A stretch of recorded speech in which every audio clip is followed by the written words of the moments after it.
Good morning. I am holding the camera this morning, which is a bit strange for me. It is the 16th of October. I seem to have been bitten by some kind of productivity bug this morning. I have already filmed like a nano plan with me kind of video. I don't know how that's going to come out. It wasn't what I had planned this month. It hit me this morning as I woke up. It is currently 6:30 in the morning. I woke up with that idea, couldn't get it out of my head, got up and got immediately dressed really early. Yeah, it's still dark outside, which just feels strange. So, I am going into all kinds of weird angles and I apologise. The plan for this video is to try and do some outlining for Nano, because now I have planned out how many hours I need. I need to actually have an idea of what I'm writing. Although there's a big part of me that kind of wants to pants it. In the past, I've done a lot of pantsing, mostly when I was really young. It was kind of just what I did. I didn't ever outline the first draft of anything, or the zero draft. I tend to call them zero drafts because they are rubbish. So I never used to plan them out at all. And there's a part of me that kind of wants to do it again. But the problem I have nowadays with doing pantsing over plantsing, because I outline briefly but not massively, is that particularly during nano months when I'm trying to write a whole book in a month, if I get stuck, that could be weeks trying to unstuck myself because I don't know what to do next. And when I was pantsing as a kid, that wasn't the end of the world because I wasn't aiming for full books. I wasn't aiming for anything.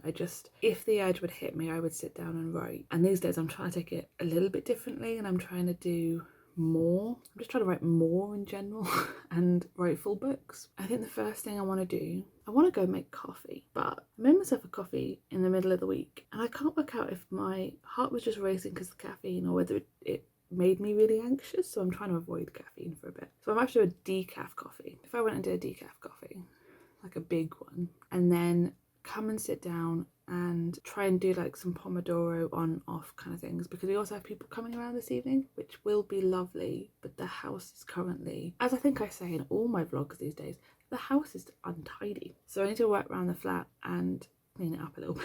So if I did sort of 20 minutes on, 10 minutes off, I could do some tidying, which would be useful. Okay, if I am going to outline, before I even read through my previous notes, because I did some outlining of this back in December, before I even read through those notes, I kind of want to brain dump the new things I'm building into the world of Space Pirates and how I think it will fit with this book. So I have a really clear idea of what magics everybody is going to have, because the magic system is going to be very different from the last time I wrote this book. Try and work out what races everybody comes from, because now we're in a galactic scenario that we weren't in before, and that kind of stuff. And I'm tempted to start doing some character sheets. I might get a campfire blaze up. Complete random aside, I'm going to have a look for this, but in case I don't find it, does anyone know if in Campfire you can write multiple books under the same project? Because I've put my Space Pirates information all in one, obviously, and I'm going to be writing multiple books, and I'm probably going to use the manuscript feature for the Space Pirate specifically. But if I used it for this NaNoWriMo, does that mean I can't use it for later books? I don't know if I want to get to grips with something new during Nano either, so I either need to try out beforehand or Google Docs it. Actually, Google Docs might be slightly better because I've got a Chromebook, so when if I want to go anywhere and write, that would probably be better. Coffee.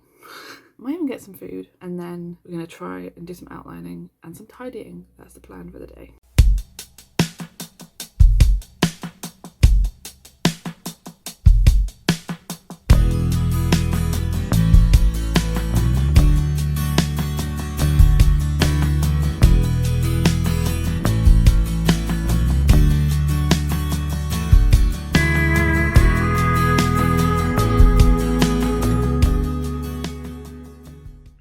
It is now 8 o'clock.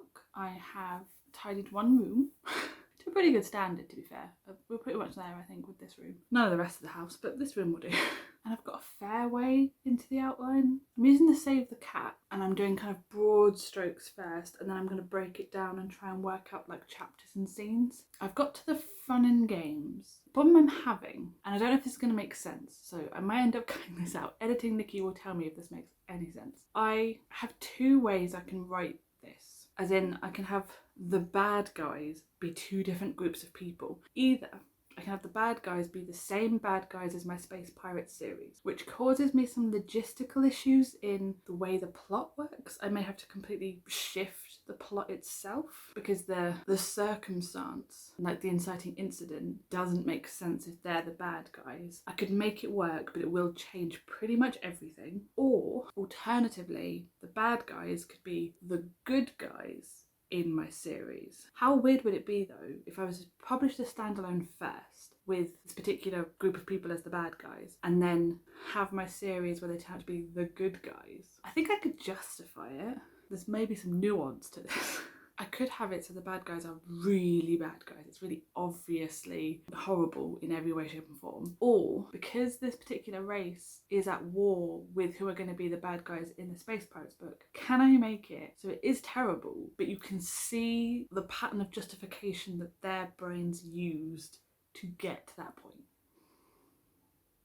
This is what I'm trying to work out. I doubt I'm going to be able to end the book in a way that makes them seem redeemable for what they're doing? Or do I have to kind of slightly shift what's happening and why? I realise that you have no idea what this book is. And the problem is, because I've got this two thought processes, I don't really want to even give you more context to this because I might completely shift. So I've done a bunch of outlining and then had a slight crisis because this is the kind of thing that I can't change on the fly during the month.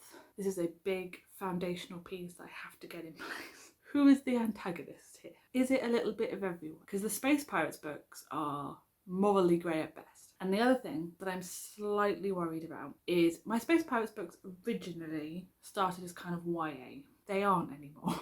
They're very, very solidified in adult now. This book, originally when I drafted it, and the prequel I did, were meant to be YA. So if I want to transition the audience from this standalone to the series, do I have to make this book adult? Because there's no way I can get away with all of the Space Pirates being marketed YA. There's a possibility that I might be able to make like the first two books and then hope by that point I can transition into more adult ways, but I kind of like the kind of gritty, morally grey, violent aspects of the Space Pirates. I don't really want to get rid of that or like tone it down for a younger audience. I kind of want to go full throttle on it. So this book's got to be an adult, and the plot wasn't written to be an adult. In the nicest possible way, this was designed to have a kind of mystery element that wasn't massively like elaborate. I just worry if I made this adult, that mystery element will become very lacking very quickly. Anyway, I don't know how much more I'm going to get done today, but I think this is the kind of thing I'm going to have to mill over for a while now. And this was my worry about starting this stuff today. I haven't done any in the month, and I really should have done, because now I need the time for it to stew in my head. But in terms of the outline as it is, if I go for the antagonist I was thinking of when I reread this through in December and made some notes of like a possible rewrite, I have got to the fun and games. Should I change who the antagonist is completely, I will be starting again. I think I'm also pretty solidly in the mindset now of multi-POV, because I have two main characters, and I kind of liked some of the plot of the prequel book I had, and also obviously the main book I had way back in the day. So the idea of kind of smushing them together, but having it so it starts where the prequel would have started. Because what I'm essentially doing is taking the original book's timeline and just pulling it up to the beginning of the prequel, and then have the two running side by side where they weren't before. And I think I can make that work. The big question in my head then is, if I make this first person, will I be able to make the voices different enough? Or do I want this in third person so that I can keep a consistent narrator style voice and just switch between what's happening to them? Because they're gonna meet up at like the midpoint, I'm thinking the kind of dramatic event at the midpoint will be the point that they come together. So will I still want to shift first person by that point, or in the later half of the book am I just going to want to be able to have a third person, whichever person makes the most sense, I could kind of follow behind them, but I'm not then stuck in that on and off kind of POV by chapter kind of pattern.